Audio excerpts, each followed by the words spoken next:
All right, here's a live picture of early evening in Rome right now, and you're probably wondering, Christy, why? Why are you taking us to Rome right now? Well, A, it's a great shot. Number one, it's always nice to think of a cafe sitting there somewhere in Rome. But B, something really interesting happened in the suburbs of Rome over the weekend. And that's because a circus lion escaped and just started strolling around a neighborhood. Go ahead and take a look at the picture that we have on this one. Just calmly walking down the street.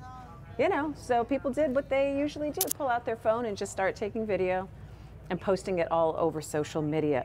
This is an 8-year-old lion named Kimba. It's actually still legal to have live animals in circuses in Italy. It's banned actually in 20 other places in Europe. Nothing happened, which is great, but we figured we'd show you this video because we're talking about the Lions coming out next. I mean, that's the worst, best segue that I could ever do for you here on the Daily Plus Live. From Roman Lions to winning Lions. 7-2 this weekend after they won in that afternoon game out in LA. And so we love to have our local 4 armchair experts, our armchair sports experts, get together on a Monday morning after a Lions game to break it all down, tell us what they liked and what to look for next. Take a look.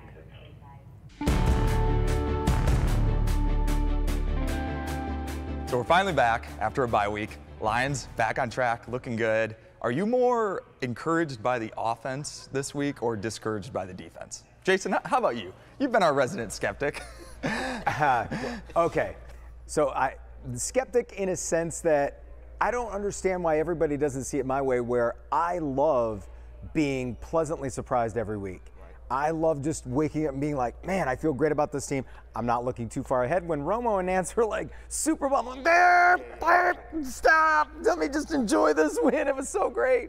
Game management, so perfect. And I think Dan Campbell learned a little something too from that Seahawks game where he's like, yep, being aggressive and when to just, even if the execution wasn't there yesterday, the game management was perfect. So I feel great. Ben, I know you're feeling good. All I gotta say is, woo! We are going to the Super Bowl. Oh, all right, I enjoyed that game so much. When was the last time we won a shootout like that? I sat there and just soaked it in and just enjoyed it. I'm like, oh my God, I'm not looking at fantasy drafts right now. I'm like, this is awesome. You know, Jahmyr Gibbs is, because the guy has barely scratched the surface of what he can do. I mean, him alone, I think, could catapult this offense to being really, really good. And we were already there, and it's awesome. We normally lose games like that. The 4-2, going for it on 4th and 2, and watching Dan Campbell just, you know, all pumped up on the sideline. It was awesome. I was enjoying it so much, and I was just soaking it in, and I was just so thankful that this season is finally here for us. We were all on board for going for that 4th and 2, right? Yeah. Even if we didn't get it, it was the right call. Exactly, yeah. The right call. I don't think Campbell really would have taken much flack if they were pulled up, if they were stopped short there, because we all know what was going to happen, right? The defense was going to go up a touchdown, even if they made the kick. They were going 80 exactly, yards. Yeah. Which brings me to the second part of your question. I am concerned about the defense a little bit. Okay, now like shootouts happen in the NFL, sometimes even to good defenses. So it's not like a panic button situation. But they didn't get any pressure on the quarterback. Their secondary was getting shredded, like pretty much the entire game. I don't know. There was lots of missed tackles. Like going into the game, really, what were you worried about? Keenan Allen. Okay, there's got to be a way to double team the only guy you're worried about in the secondary, and they just couldn't stop him. He kept getting his numbers, and it's disgusting every time. I know. There's one guy. I'm like, and then he left the game and came back. I'm like, no.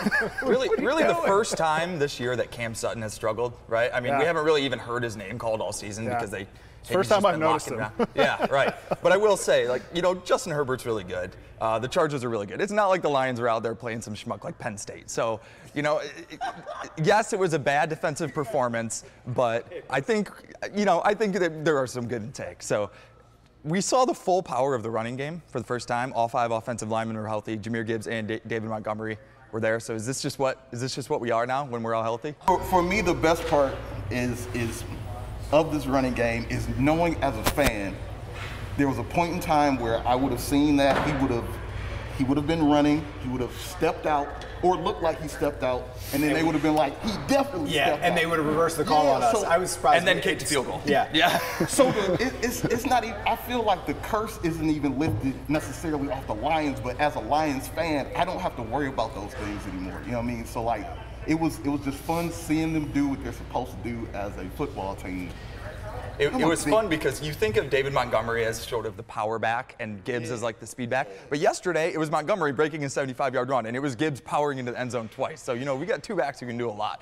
If you were the coach, what would the split be? Gibbs, Montgomery, carries. That's tough because you think of Montgomery as just the power back and, almost in that Jamal Williams role where, he's only going to get you 12 yards at most, but then he's breaking 75-yarders. Breaking ankles. And, man, we're really spoiled. I mean, one series on, one series off, at least every series your running back is super fresh. It's about health and it's about, keeping somebody who's fresh in there. Yeah, I think seeing that both can do a little bit of everything really kind of takes the pressure off the coaching staff because they don't have to only keep David Montgomery in for 4 straight plays at the goal line or something like that. So, this was just a really exciting performance. Yeah. Plus, it opened up the play calling too. Everybody's healthy, and all of a sudden you saw a lot of great, cool play calls. That 3rd and 1 touchdown to Brock Wright, yes, what a throw. What a perfect pass. Oh my God. And man, I'll tell you, Goff's on that 4th and 2, by the way, did you notice that was not his first read? Whatever the first read was not there, and he double clutched, and he had to come back and find Laporta. I was just like, that is what tells me they've gone to the next level. Okay, let's talk about the elephant in the room, though, right? We wrapped up the division, we thought, like a month ago. Yeah. And since then, the Vikings have just won and won and won. They've won 5 out of 6 without Justin Jefferson, and he's going to come back soon. So, Ben, are you worried about the division? Are you respecting that it's still a race? I would be worried, okay. But now I'm just like, oh, that's cute. So you do not respect. It's like, wait till you play the Lions. You don't respect the Vikings as a legitimate not at all. contender. Because now I see these cute little teams doing these things, and it doesn't faze me at all. I'm like, just wait till you play the Lions because you're going to get exposed. Jason, same thing? Well, this is where I come back to, see, this is what I was talking to before. You can't just gift anything. It's the Lions. You can't just say, oh, the division's ours. However, by the same token, looking at the next 2 weeks, I'm like Ben now. Yeah, I think we can take care of the Bears and the Packers, no problem. And at worst, we go 1-1 against the Vikings. Yeah. I think the Vikings, though, they were definitely better than what they started. We knew they were definitely not a 1-4 team. Right. So they kind of just got back to where we thought they were, which is like middle of the pack, which they've also been playing some pretty subpar teams, in the last few weeks too. So which is making them look really good. And Josh Dobbs is no joke, by the way. Josh Dobbs, he could be like a legitimate quarterback for a little while here. Like he makes plays, he's confident. Like, okay, next 2 weeks, Bears at home, Packers at home. Win-win. We're feeling pretty good about those, right? I would even say if Derek Carr is not back in time, I mean, we could easily take Jameis Winston and the Saints. Ben's always looking 3 weeks ahead. I'm already got us finishing at 14-3. We're finishing. Tony Romo said we're not losing more than 5 games. I mean, you've got what game are they going to not be favored in other than maybe the Cowboys?